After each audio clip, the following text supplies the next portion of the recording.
Hi, everybody. We are back for episode 4 of our 8-episode series, Catalyze Your Soul's Deepest Embodiment in the Context of Relationships. It's so yummy. We've been having so much fun with this. Both of us are like high on life and energy today. So watch out because you got something else coming to you today. We don't even know what's going to come out of our mouths. So welcome to our special, special room of love.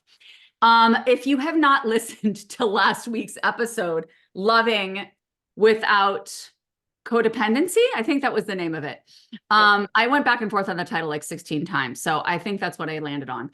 So definitely listen into that one because there's just, what I really like about what we're doing here is we're taking some of these like really human concepts that have been created and understood by the brain, and we're allowing ourselves to meet them energetically and spiritually and being able to say like, okay, how much of this really resonates for me? Because these definitions and labels like do not have to define you in any way, shape, or form. And that's, again, what we're talking about today. Like, we're talking about attachment styles. And I could talk about attachment for hours. I authored a 90-page manuscript on attachment my senior year of college.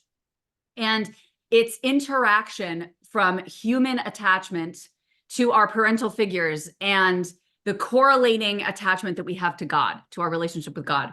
And it was fucking phenomenal. And I forewent, whatever that word is, all of my classes my senior year of college and just did like a research project.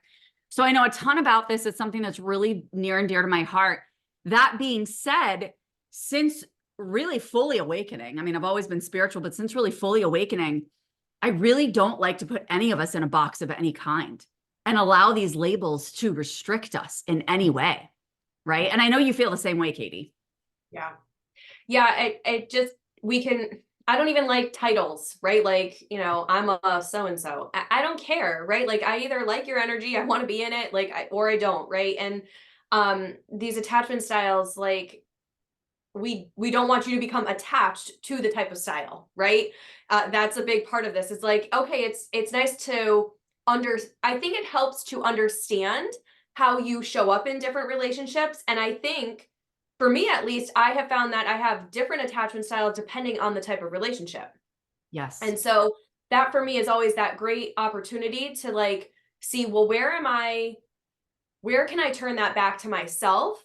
Because a big piece of this is we end up abandoning ourselves and letting ourselves go. And so the fact that it can change, right? Like, your attachment style can change based on what that relationship is bringing or presenting, or what's coming forward from it. And so turning that back to ourselves, I think, has been the most valuable and taking us away from the box. I agree with you. I think that's brilliant because yes, it can arise differently in different relationships. And we also, every single one of us exist on an attachment spectrum. It's a spectrum. We can all experience all types of attachment. And I'm going to refer to those in a minute, but like, I've experienced all layers. I've experienced every single attachment style. You can go through all of them in one day. Like, you literally can. And so it's just being able to be like present with your nervous system and not attaching to like, what that means and creating meaning around it necessarily. But the other thing that I really like that you just talked about was this concept of how it comes up differently in relationships. And so sometimes, like, if I'm in a relationship with somebody who's an avoidant attachment style, my anxious attachment style goes up. Right. And so it's like, okay, there are situations in which that relationship on a soul level is here to help me expand and grow and step more into my own sovereignty, like you just said, turning towards anchoring within secure attachment to me, right? And sometimes it's really a sign that it is taking me too far away from my own center. And it's either my opportunity to step into more sovereignty there, or this is not for me right now, right? And so I think it can be a gauge in that way as well. And really, when we talk about attachment styles, it's the scientific understanding behind this is that it's related to the mother-child dyad, the parent-child dyad, the caregiver and child dyad, where, when you're a tiny little nugget of love and you're going to explore the world, how comfortable do you feel doing that without running back to your mother crying or running back to your parent crying and being like, I don't feel safe, right? And knowing that you can keep coming back and have somebody that's consistently there to hold you.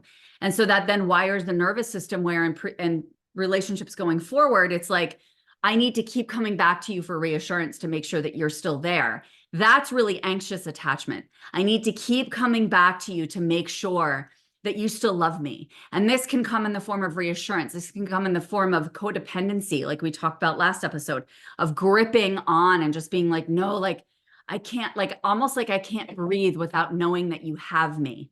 You know, like using someone else as your foundation. And we don't do this on purpose. And avoidant attachment is really that you get so used to somebody not consistently being there, like your parent not being there, that you don't fucking go at all. And then when that person comes to approach you, you actually recoil and you hide because it's like, no, no, no, no, I can't trust this. Because if I go towards you and I open, I don't trust that you're going to be there to like sustainably hold me. And then the foundation's going to fall out from under me. So you're still kind of seeing this as foundational energy because it turns into this real hyper independence.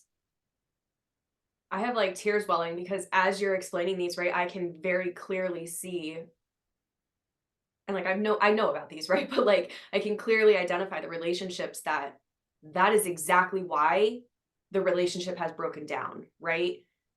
And it's no one's fault, right? I think that's another big part. Like it's no one's fault, and their attachment style triggers my attachment style, right? And it's like, as you're talking, it's like this is why like our last 4 episodes are going to be a little different style than what these first 4 have been, right? Yeah. And we're going to be more activations, more channeling, and why our retreat has the program that we've laid out, because we want to be able to take that, like that fear of like needing to run back and say, do you still love me? That reassurance, right? There is some deep healing that we can bring forward, whether that's through inner child work or ancestral work or past lives. Like there is so much depth to that, to realign and harmonize with your soul, to allow yourself to be in that secure place.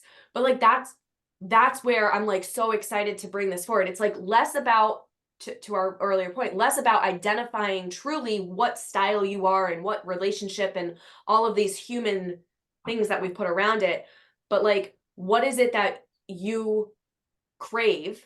And for a lot of us that's reassurance, or a lot of some of us is no, I don't, we close off our heart, right? Well, how can the healing that we're bringing forward in these last 4 and through our retreat, right, is going to be all about, there's a ladybug flying around my house right now. That's got to mean something.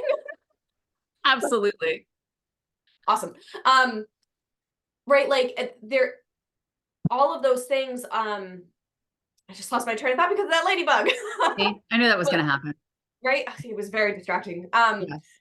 But it's like that healing work is the meat of it, right? It's like when we can get down and understand why we've closed off our hearts or why we seek that validation from someone else, we get to decide, we get to realign and create a safe, secure place for us to do that work. Yes, and I love this because I don't even like, I think in some instances it can be helpful to know why, right? Yeah. What purpose is this serving for me? And I think that sometimes that does have value.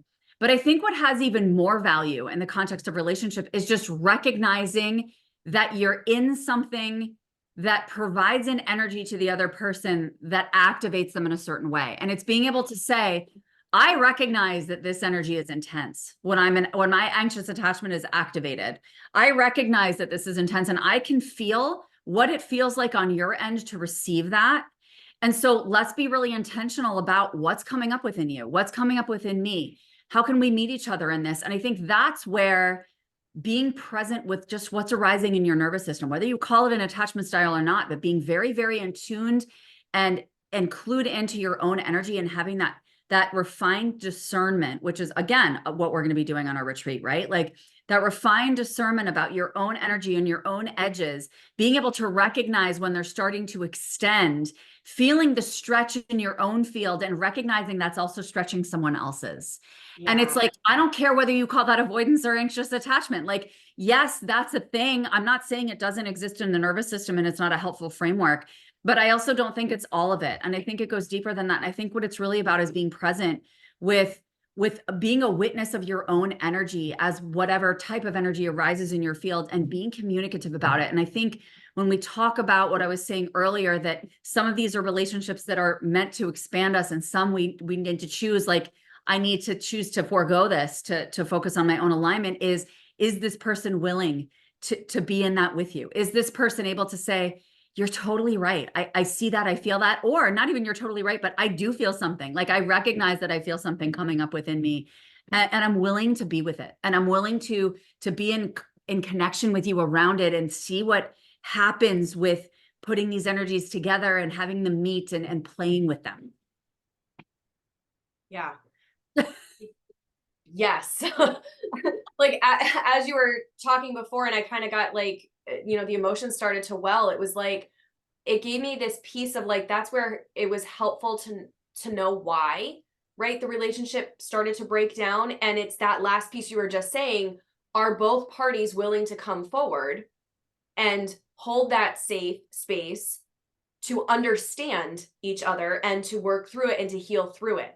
And sometimes the answer is yes, right? And that soul contract extends, or not extends, but like that's what that contract is written for. Or sometimes that is that parting, and it's like, nope. Or it's a readjustment, like a shift in the contract, I think is what I'm trying to say. Like there's just right? It's not an all, it doesn't have to be an all or nothing. It doesn't mean like, okay, you can be in my life, or you're no longer in my life. There's a rebalancing. I like this coming forward too, because what you're talking about is allowing the unfolding in the space between you. Right. And when we talk about attachment in relationships, we also have to talk about our attachment to outcomes, because our attachment styles and that state of our nervous system and that presence with what's coming forward also exists when we attach to how many clients are coming in, how much money am I making, how far have I gotten in my job, how many intimate relationships am I like all of these things, right? That the things that we think we want or that we need and all of that, right? Like we have an attachment to those two that can show up as the traditional attachment styles that are discussed. And you brought up something really important a little while ago too, around past lives and ancestry and all of that too, which is true. Like when I look at the scientific piece of attachment, that has its place. I don't think anything in the psychology world, hence why being a therapist for 20 years, I have shifted over to the energetic and spiritual world, because I was mind blown by the level of depth and sustainable healing that was accessible through this work. Don't get me started on that topic. Total side note. So I feel like, yes, attachment styles are related to our experience in childhood. Yes. However, our energy, which serve as partially the building blocks of our nervous system, because they serve as the energy serves as the building blocks for absolutely everything that exists within our physical frame and our reality. But when we look at those building blocks and we look at the nervous system, it's like it goes deeper than that. Your attachment styles are not just beginning from infancy forward, from being in the womb forward. They begin before that. You are well primed by your ancestral lineage. And the attachment styles and the nervous system patterns that have been adopted there, that have been housed in the energy and transmitted through the family line. I mean, they've done so many studies with the grandchildren of Holocaust survivors, and been able to see that literally at birth, they were exhibiting similar representations of this fight or flight, or of the kinds of things that were being exhibited by the person who was in the Holocaust. They have scientific evidence to prove that this energy is carried through a minimum of 3 generations, minimum of 3. And that's all we know from the scientific literature, right? Like that's not even the energy piece. And so you're carrying from there, you're carrying from past lives, like times when you've been like in extreme battle, and like everyone around you has been killed, your family's died, like stuff like this has happened that has impacted us at a level that we don't consciously understand, but that primes you for what you're coming in with as well. It's exactly why I love this work too, right? Because when we can get to the depths of the energy behind it, it recalibrates us in this whole new way. And so those activations, right, those triggers, right, that we like to call more activations, they are those opportunities for us to see the type of attachment style or the type of codependency that maybe we have, and shift it. And sometimes it takes more than a conversation, but I think that you and I especially recently, have found like the level of energy that moves through a conversation is sometimes enough, right? Or sometimes it doesn't have to be a conversation at all, and it can just be the energetic work, or it can just be the space or the silence, right? Of that in between void. And there's something to be said about the energy piece to this. It removes the human and allows that soul just to really be fully seen, and that feels like purity. The terminology and the words that you used and everything that you just said is just like, I'm just being with it. Because you mentioned purity, you mentioned recalibration, right? And you mentioned soul, like that's what it is. You mentioned void, like think about this, people, as you're listening to this. I want you to imagine yourself in the void, like being in the void and allowing the void to be a holding space for recalibration to your soul. And I think that's what freaks people out, because it's like, well, when I'm in the void, I'm freaking out, dude. Like that kind of stillness and that kind of spaciousness to recalibrate, I feel lost. I don't know how to do that. I don't know what that feels like. And tapping into that, once again, retreat plug. This is happening a lot on this episode. That's again what we're going to be teaching you how to do, right? Is to recalibrate to that deep essence of who you are, so that you have this anchor of safety within you. So you're not worrying about, I'm going to get abandoned, right? This is where abandonment wounds are strong. I'm going to get abandoned, or I've already been abandoned so much that I'm simply going to abandon myself. I'm going to remove myself from all connection, including the one with myself and my soul, because I can't rely on anyone or anything.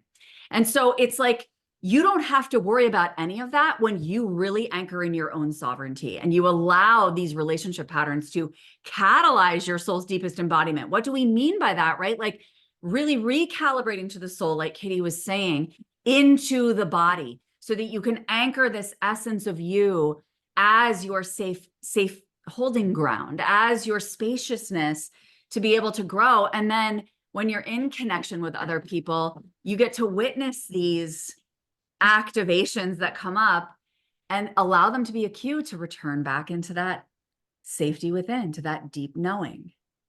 So yummy. It's so good. The void is, sure, can feel scary, right? Because what you knew to be true is not anymore, right? But you sometimes don't know that truth yet, or you don't know where it's going. And so that's the void, right? That's where it's just that recalibration. If we can start to detach from what it needs to look like, or how it needs to feel, or who needs to be there, or blah, blah, blah, right? Like all of that, if we can detach from that and just sit in the void, there's part of me that has started to feel like, are we always in the void? Right? Like, are we always kind of it? I know. And can Sorry, we I start just got chills, everybody who's not watching this on video. But go ahead, Katie. Are we always in the void? Like, I just feel like when we can get to the level of love for the void, and like love for the pain and the discomfort and the darkness, I feel like that's deep surrender, that's deep detachment, that's deep trust in ourselves, in the universe. Like I feel like a couple months ago, a couple months ago, I was in the fucking void, and I was like, and I feel like, again, I'm in the void, and sure, there's a little bit of lightness. Like you said at the beginning of this, you and I are spunky ass energy today, right? Like there's a little bit of lightness, but I feel like it's because I embraced even deeper that void, that space that was like, I don't know. Like, Yes, I love this so much because yes. And but there's always a void within us. You and I have been talking about this lately, right? Like there's always a void within us intentionally, because there always needs to be space for source to come in, right? We always want space for source to create, to provide us with opportunity. And so it's when you're in love with the void, you're in love with the fact that you're always available to source energy. You're always available to be witnessed and welcomed into a new level of yourself. And And I love this void conversation too, because there's also this piece of like, yes, I'm in love with the void, but then there's like choosing to be in it. Then there's like, I'm intentionally taking things from my life and chucking them into the void, right? Like I'm intentionally chucking them in because I choose detachment. I choose detachment because it sets me free and actually allows me to deepen my intimacy. Right. And I've shared this with you. Like when I was finally like, I'm chucking it all in the void, like, fuck it. Right. Like, the only thing I want to be madly in love with in this life is oneness and unity consciousness. That's the only thing I want to be in love with. And when I made that decision, the fucking love that entered my life, holy fuck. It's just like when I was like, I don't care about making money. I don't give a shit. Right. I do not care. And I just throw it into the void and I'm like, it doesn't matter. I'm just going to be, I'm going to be me. I'm going to be all of me. I want to see all of me. I want to show all of me. The money starts pouring in, right? It's wild. It's wild. And that's the detachment piece that we don't see or realize, especially until we've tasted it, that's the magic that exists, that when we embrace the void and actually choose it and actually choose to pour ourselves into it, what comes out of it is exponential. And it sets everybody else free too. I was literally just going to say, and it sets everyone else free by you detaching. It allows you to be free. It allows other people to be free. And that detachment piece, it almost, in the beginning for me, it almost felt like saying like, I don't care about that. And I put that in quotes, like, I don't care if that happens. Right. But and I was able to recognize that in reflection, right? Because I would be like, fine, fuck it. Never mind. I don't want that. Right. I'd be like, no, never mind. And then it would literally show up.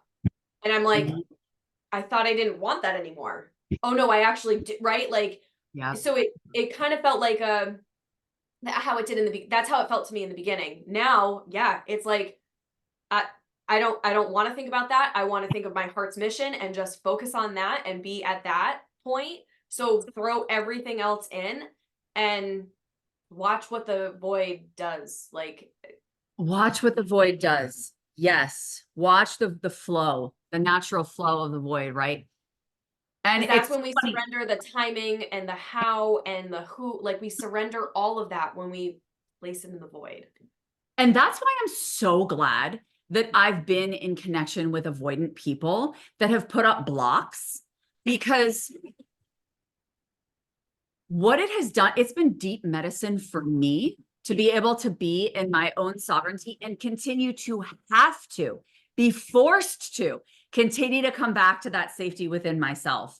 And this is a very important piece that I want to point out, because there's a lot of people in relationships that feel like, why do I keep going back to this person? Why do I keep going back? Like this happened when I was a child in my relationship with my sister, like continually coming back to getting smacked down, right? And it's just like, why do I keep signing myself up for torture? And we think it's self-sabotage. And this is so important, you guys. Listen in, write this shit down. Stop calling shit self-sabotage. Does that make you feel good? No, it feels shameful. Sometimes we need to repeatedly be exposed to rejection energy so that we can recognize our value, right? Sometimes that's what it takes to beat the nervous system pattern out of our bodies. And it doesn't have to feel torturous. It can just be something you're very present and conscious about. But it's recognizing that sometimes we have a quote unquote block that shows up in our lives to require us to be called back to ourselves, because we're so stubborn as human beings that we won't choose that unless we are put in a situation where we feel we have to. And so I'm so grateful for those exchanges. And I don't want you to beat yourself up for it. I want you to realize that it is you growing step by step, because the nervous system shift that would happen in one fell swoop would make your whole body shake. Right. I myself, and I've had so many clients where it's like, oh, this shit again. And it's like, you get to this point where you're like, I am done with this shit. Yep. Right. Like you're eventually going to get to a point where you're going to be like, God damn it. Right. And like, yeah, we don't have to call it self-sabotage. We don't need to put more shame on it. It's like, that's that pivot. That's okay. If you're tired of doing it, what are you going to do about it? Put it into the void, let it detach from it, right? And start to shift. And that's where you go into the void, you devote deeper into yourself, right? You show up for yourself in a new way, not relying on other people or external things to help shift that for you. You get to decide, you get to lead yourself and be in that space of deep devotion and love, remembering what is on your heart's mission. Why Yes. And also remembering that you're choosing to go back. Like that's also a choice. Like choosing to expose yourself to the pressure. And this is what I'll say with that. It's like people say, oh, you're addicted to the pressure. The nervous system's addicted to the pressure. Or is it that? I'm not saying that doesn't exist at all, but or is it that every single one of us needs a different level of pressure to get to that point of awareness of I'm ready to choose my power. And that level of pressure that we are needing or meant to receive in order to get to that point differs based on the person for two reasons. One, your history and your lineage and your past lives, because everybody's wiring is different. Everybody's going to need a different level of pressure to be able to get to that awareness, and how deeply that runs. And number two, the size of your fucking mission. Because I also know that the level of pressure that I can feel and the level of squeezing that I can feel is in direct relation to the level of pressure and squeezing that I feel from the enormity of love that I am meant to receive and willing to receive from the universe. Yeah. Where did that go, dude? I don't know, but it feels really yummy and really nourishing and really complete. Yeah, I'm good. I'm good. Can I just share I want to just share this funny little hoozy before we go. Okay. It was a reel that I saw on Instagram, and damn, do I wish I saved it. Damn, because I have referred to this thing so many times with people. It was this video, short little video with a groom and a bride. And the groom was anxious attachment and the bride was avoidant attachment. Okay. So she's running away from him. Shocker. She's avoidant attachment. He's going, I love you so much. And she's like, no, don't. And she's like running away from him. And he's like, but you're so beautiful. And I just like want all of you. And she's like, stop being so nice to me. And then he just keeps chasing her. And he's just like, but I love you so much. And then she's just screaming no and running around this fountain. And he finally stops on the side of the fountain and he bends over and he's like exhausted and panting. He's like, and she stops and looks around and goes, wait, why aren't you chasing me anymore? And I'm like, exactly. Like both people are in it. The avoidant wants it. The anxious, like recognize you both want this energy. You've both called this energy in. You're both willing to be present with the patterns that are presenting. You both want the same thing, to be drawn to each other, to expand in love, right? And it's just about being able to own and claim that that's how you're showing up and that energy impacts people. And there's nothing wrong with it as long as you're both willing to just be in conscious, compassionate, gracious, patient, vulnerable, loving conversation about it. It's that last piece there, right? It's the willingness to have those deep conversations for you to understand and see what each other really wants and desires, and be able to elevate together. Yeah. Or, right? Or decide that it is not the energy that you want to be in anymore. Yes. Right?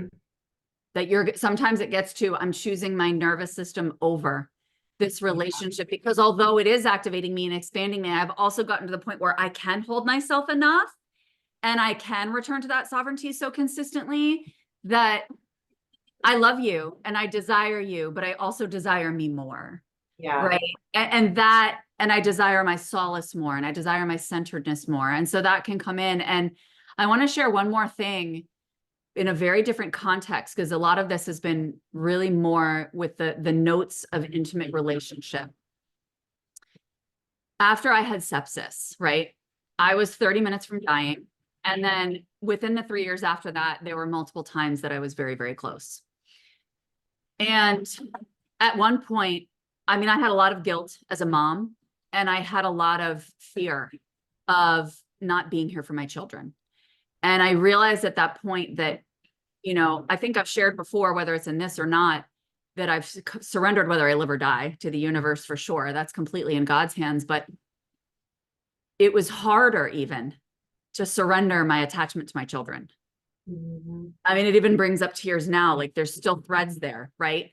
Because it's like being able to surrender my attachment to how happy they are, how successful their lives are, how fulfilled they feel, how healthy they are, right? All the things, how solid they are. Like they are sovereign beings, right? And to go through that process of detachment, because as moms, there's a lot of anxious attachment. There's a lot of gripping. I got to make sure you're safe. I got to make sure I got a lot of pressure as a mom, right? People can really relate to this if you're a parent or even outside of that, if you've parented anyone, including somebody else in your life. But it was that detachment from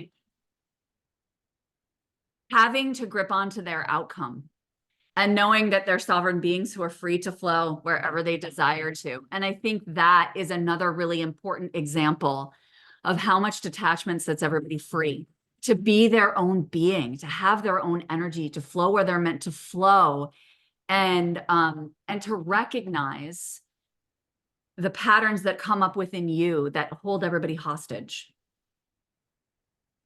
I love that you brought this up because that has been a big journey for me. Like my story, I really never wanted to be a mom. That whole thing just I never wanted that. And so when I became a mom, I was like I was dismissive about it. I just didn't want it. Right. But then I became like, well, I have to, I should, this is how, like, and of course I want the best for them, just like I want the best for everybody else. Right. Yeah. Like, but it was a really big turning point for me, and it still happens today, right? Where like just the other night, I have worked really hard on almost feeling like, for me the mindset has been like, they're not my children, right? Correct.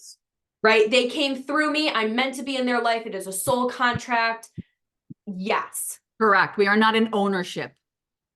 Right. That was a big shift for me. And even the other night we were working on homework, and it was like I could just feel the panting, the intensity coming up, and I was like, okay, pause, right?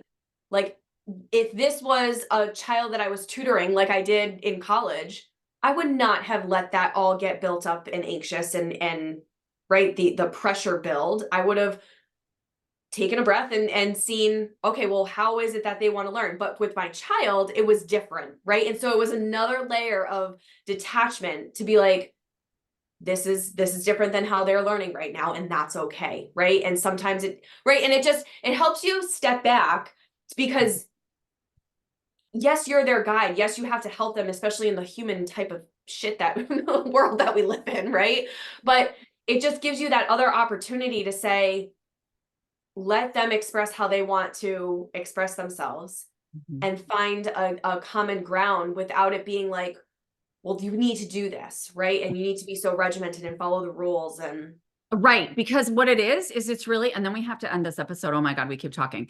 But it's like, it's about releasing that understanding, or that thought that they require you. And I yeah, think this is important for any relationship, but particularly with children, it hits home, right? Like they do not require me to be sovereign, expansive beings that completely fulfill their soul's purpose on this planet. They do not require me. And to come to that, that's a level of humility to me, by the way. That's fucking wild, right? That when I was surrendering this, it's like, they don't require me. They enjoy me. They appreciate me. They benefit from me as I do them, but they do not require me, and I do not require them. And that is like nauseating and liberating all at the same time. yeah. So anyway, all right, we're going to stop talking now, but we love you people. We really do. And I'm excited because our next 4 episodes, like Katie was saying, we're going to be introducing some healing into these episodes, some more experiential, activating stuff. So get ready for the juice, and tune into the previous episodes to really catch this whole series. Thank you guys for being here. We have a link in the show notes for our retreat.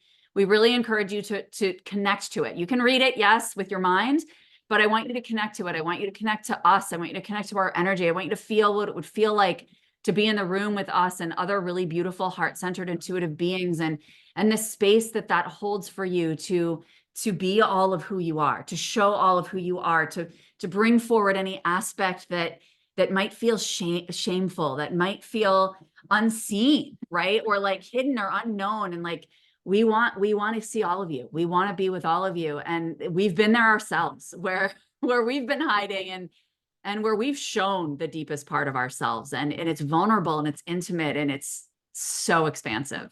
It's Okay. so free. Yes. And I said I was going to stop talking and I kept talking. So we will see you for our next episode. And I'm not even going to tell you what it's about. You can get surprised. All right. We'll see you next week. Love you guys. Bye. Mwah.